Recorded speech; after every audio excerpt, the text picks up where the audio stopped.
ক্রিকেটের সব খবরাখবর সবার আগে পেতে এখনই সাবস্ক্রাইব করুন এবং বেল বাটনে প্রেস করুন। বিপিএলে আলো ছড়াতে না পারলেও ঢাকা প্রিমিয়ার ডিভিশন লিগে ঠিকই আলো ছড়িয়েছেন মোহাম্মদ আশরাফুল। ঢাকার ঐতিহ্যবাহী এই লিগে তিনি করেছেন 5টি সেঞ্চুরি। ইনজুরি থেকে ফিরে নিজের জাত চিনিয়েছেন। গতবার তিনি খেলেছেন কলাবাগান ক্রীড়া চক্রের হয়ে। সেই দল তাকে কিনেছিল 15 লাখ টাকায়।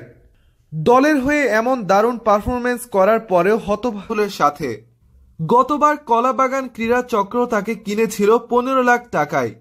সেখানেই তিনি 5টি সেঞ্চুরি করে দলের জয়ে অবদান রেখেছিলেন।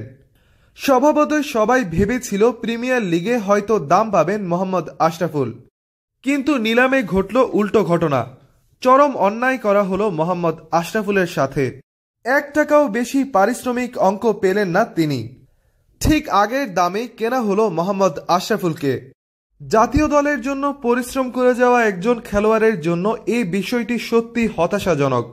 বিপিএলেও তাকে খেলতে সুযোগ না দিয়ে অন্যায় করা হয়েছে। এবার অন্যায় করা হলো প্রিমিয়ার লিগে।